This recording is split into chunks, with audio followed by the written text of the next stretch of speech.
کون میرے پاس پہلے دوڑ کے آتا ہے؟ وہ تینوں بچے دوڑ لگاتے، کوئی آپ کے سینے سے لپٹ جاتا، کوئی کندھے پہ آ جاتا، کوئی پشت پہ آ جاتا، اور اللہ کے حبیب صلی اللہ علیہ وسلم سب کو بوسے دیتے۔ تو معلوم ہوا کہ اللہ کے پیارے حبیب صلی اللہ علیہ وسلم بچوں کو دوڑنے، کھیلنے، بھاگنے، ورزش کرنے کی تلقین فرماتے تھے۔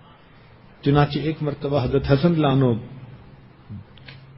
دوڑ بھاگ رہے تھے، اللہ کے حبیب صلی اللہ علیہ وسلم دونوں ہاتھ پھیلا کر بیٹھ گئے، فرمایا حسن میرے پاس آؤ۔ جتنا آپ بلاتے اتنا وہ اور بھاگتے، تو اللہ کے نبی صلی اللہ علیہ وسلم مسکراتے بھی رہے، ان کو بھگاتے بھی رہے۔ کافی دیر کے بعد بالآخر آگے بڑھ کے آپ نے ان کو پکڑ لیا اور اپنے سینے سے لگا لیا۔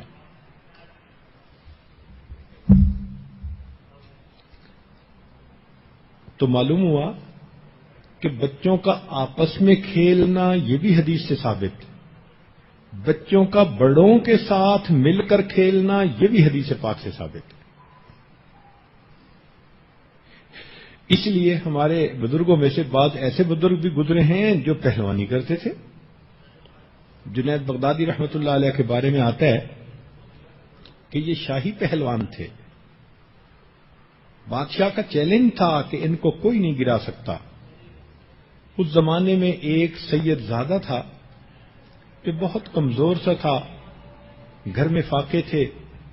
اس کے ذہن میں خیال آیا کہ اگر میں جنید سے کشتی کروں اور اسے گرا لوں تو اتنا بھاری انعام مجھے مل جائے گا، میرے گھر کے فاقے ختم ہو جائیں گے۔ چنانچہ اس نے جنید بغدادی کو چیلنج کر دیا۔ دستور یہ تھا کہ شاہی پہلوان کے ساتھ جب کوئی کشتی لڑتا تھا تو بادشاہ خود بھی دیکھتا تھا۔ چنانچہ حاکم وقت بھی آیا اور جنید بغدادی بھی اکھاڑے میں آئے، اور ادھر سے یہ سید زادہ بھی آیا۔ جب آپس میں پنجہ آزمائی ہوئی تو کہتے ہیں کہ اس سید زادے نے یہ بات کہی کہ جنید میں اس طرح لاچار ہوں، فاقے سے ہوں، اور مال کمانے کا کوئی ذریعہ مجھے نظر نہیں آیا۔ میرے ذہن میں یہ آیا کہ میں تم سے ریکویسٹ کروں گا کہ تم خود ہی گر جاؤ، گو کہ تمہیں دنیا کی عزت تو اٹھانی پڑے گی لیکن میرے گھر کی عورتوں کا فاقہ ختم ہو جائے گا۔ تو جنید بغدادی رحمۃ اللہ نے جب یہ سنا کہ یہ سید گھرانے سے ہے اور سادات کی عورتیں گھر میں بھوکی رہتی ہیں، تو آپ نے اس کے ساتھ تھوڑی دیر پنجہ آزمائی کی اور خود ہی نیچے لیٹ گئے۔ وہ شخص بڑا خوش ہوا کہ میں نے بادشاہی پہلوان کو گرا دیا۔ بادشاہ کو آنکھوں پہ یقین نہیں آتا تھا۔ اس نے کہا دوبارہ کشتی کرو۔ جب دوبارہ کشتی کی گئی تو جنید بغدادی پھر گر گئے۔ بادشاہ کو بڑا غصہ آیا، اس نے بہت شرم دلائی، تم پر اتنا خرچ کرتے ہیں، تم اتنے ہٹے کٹے ہو، کمزور سے بندے نے تمہیں گرا دیا، شرم نہیں آتی، ڈوب مرنے کا مقام۔ جنید بغدادی نے ساری ذلت برداشت کر لی۔ رات خواب میں نبی علیہ الصلوۃ والسلام کی زیارت نصیب ہوئی۔ فرمایا جنید تم نے میری نسبت کی لاج رکھی، دنیا کی ذلت تم نے گوارا کر لی، ہم تمہیں اولیاء کی دنیا کا پہلوان بنا دیتے ہیں۔ سبحان اللہ، اللہ رب العزت کی کیا نظر عنایت ہو گئی۔ آج ہر بندہ جنید بغدادی کا نام لیتا ہے تو ولایت کی دنیا کے بادشاہ کا تصور ذہن میں آتا ہے۔ ہمارے سلسلہ عالیہ نقشبندیہ کے ایک بزرگ تھے بابا سماسی رحمت اللہ علیہ، یہ بخارا سے کوئی 20 کلومیٹر دور رہتے تھے۔ ایک دن بخارا آ رہے تھے تو راستے میں ایک اکھاڑا تھا جس میں ایک بڑا پہلوان تھا، اور وہ پہلوان ایک وقت میں 4-5 پہلوانوں کے ساتھ اکٹھا مقابلہ کر رہا تھا۔ یہ اکیلا ایک طرف اور وہ 4-5 ایک طرف، اور یہ اتنا قوی تھا کہ وہ 4-5 اس کو گرا نہیں پاتے تھے۔ تو بابا سماسی کی نظر پڑی تو رک گئے۔ کسی نے کہا کہ بابا آپ بھی پہلوانوں کی کشتیاں دیکھ رہے ہیں؟ تو بابا نے کہا کہ مجھے اس میں ایک مرد نظر آتا ہے۔ چنانچہ جب پہلوانوں کا کھیل ختم ہوا تو ان میں جو بڑے پہلوان تھے، جو رستم بخارا تھے، وہ باہر نکلے، بابا جی کی توجہ پڑی اور وہ بابا جی سے بیعت ہو گئے۔ ان کا نام تھا سید امیر کلال رحمت اللہ علیہ۔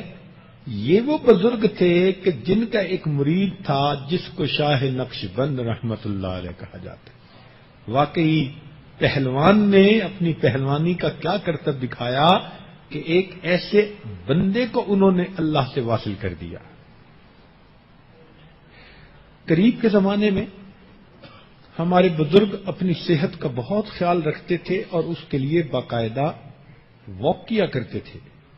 چنانچہ حضرت تھانوی رحمت اللہ علیہ، حضرت اقدس تھانوی رحمت اللہ علیہ عصر سے مغرب کے درمیان ہاتھ میں تسبیح ہوتی تھی اور آپ کسی جگہ پیدل چلا کرتے تھے۔ ہمارے حضرت مرشد عالم رحمت اللہ علیہ کی عادت مبارکہ تھی کہ فجر کی نماز سے پہلے یعنی تہجد کے بعد آپ کالج کے گراؤنڈ میں تشریف لے جاتے اور فٹ بال گراؤنڈ کے کوئی 7 چکر لگاتے پیدل۔ فرماتے اس کے بعد میں مسجد میں آتا، فجر کی نماز پڑھاتا اور فجر کے بعد پھر میں بیٹھ کر درس قرآن دیا کرتا تھا۔ چنانچہ جن دنوں ہم لوگ حضرت کی خدمت میں حاضر ہوتے تو حضرت کئی مرتبہ اشراق کے بعد گراؤنڈ میں لے جاتے، اور جس دن گراؤنڈ میں جاتے ہماری حالت پتلی ہوتی تھی۔ حضرت تو اتنا تیز واک کر رہے ہوتے تھے اور ہم پیچھے بیچارے بھاگ رہے ہوتے تھے۔ اللہ اکبر کبیرہ، اور 7 چکر لگانے کے بعد ہمارا دل کرتا تھا کہ ادھر ہی بیٹھ جائیں۔ تو حضرت ہمیں دیکھ کر مسکراتے تھے کہ دیکھو یہ کتنے کمزور قسم کے لوگ ہیں۔ تو ہمارے بزرگوں نے اپنی جسمانی صحت کا بھی بہت خیال رکھا۔ چنانچہ حضرت مرشد عالم رحمت اللہ علیہ کا ایک مرتبہ ایک پادری سے مکالمہ ہوا اس طرح کہ چکوال شہر کے قریب ایک گاؤں تھا جس میں ایک پادری ہیڈ ماسٹر رہتا تھا اور وہ عوام الناس کو عیسائیت کی تعلیم دیتا تھا۔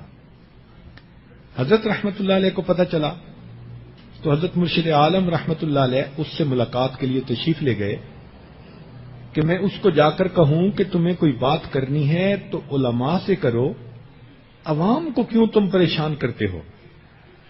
جب حضرت رحمت اللہ علیہ وہاں تشریف لے گئے تو اس پادری نے مصافحے کے لیے ہاتھ بڑھایا۔ پادری کی صحت بہت اچھی